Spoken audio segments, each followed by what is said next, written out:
আচ্ছা, আমি আজকে লেমন কুলফি করছি। এটা কিন্তু দুধ ক্রিম টিম সব ছাড়া। তো এ দেখো জল বসিয়ে দিয়েছি, জলটা আমার ফুটছে, আমি চিনি শিরা করব। তো ফুটছে, এবার দেখিয়ে দিয়ে দেখো লেবু লাগবে আর তোমার চিনি লাগবে। তো এইটা আমার প্রথম স্টেপ হচ্ছে, জলটা ফুটবে, চিনিটা দিয়ে আরেকটু ফুটিয়ে নিয়ে এবার ঠান্ডা করে নেব। ঠান্ডা করে নেওয়ার পর পরের স্টেপ তোমাদের আমি আবার দেখাচ্ছি। এ দেখো দেখে নাও, এটা দেখে নাও আগে। দেখো চিনিটা আমি দিয়ে দিলাম, দিয়ে আমি শিরাটা করে নেব। তারপরে ঠান্ডা হবে, তারপরে আমি তোমাদের পরের স্টেপটা দেখাচ্ছি। আচ্ছা, আমার দেখো সিরাপটা হয়ে গেছে। তো এটা আমি ঠান্ডা করে নিয়েছি। হ্যাঁ, নিয়ে এবারে দেখো এই যে লেবুর রসটা আমি মানে ইয়ে করে নিয়েছি, চিপে নিয়েছি, এই যে সব নিয়ে নিয়েছি। এবার এটা আমি এর মধ্যে ঢেলে দিলাম, ঠিক আছে? দিয়ে এটা চলো এবার ঘরে চলো। আচ্ছা, আমি এইটা এবার ডিপ ফ্রিজে রাখবো, তবে 2 থেকে 2 ঘন্টা পর পর।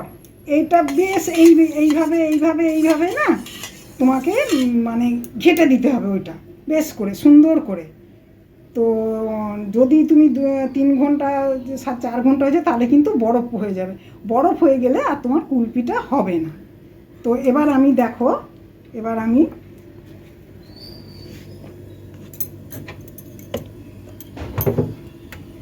আমি ডিপের মধ্যে রাখছি এটা।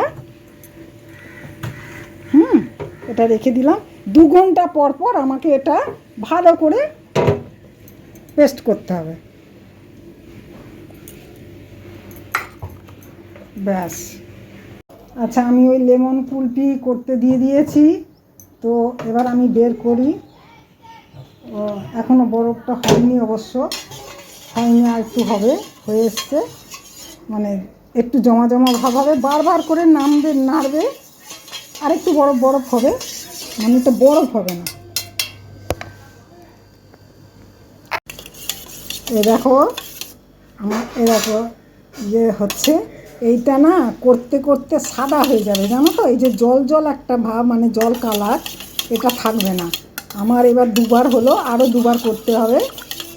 6 থেকে 7 ঘন্টা এই লেমন কুলফিটা করতে লাগে। এই হলো আমার লেমন কুলফি, দেখেছো? পুরো কুলফি, বরফ নাই। এই দেখো, দারুণ। চলো এবার আমি বাটিতে সার্ভ করি।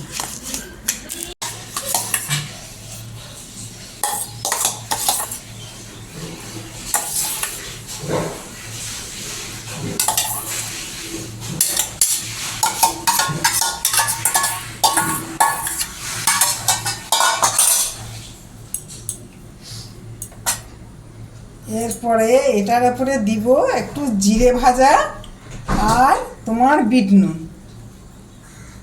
তোমরা বানাও, খাও, চটপট খেতে হবে, কিন্তু গলে যাবে।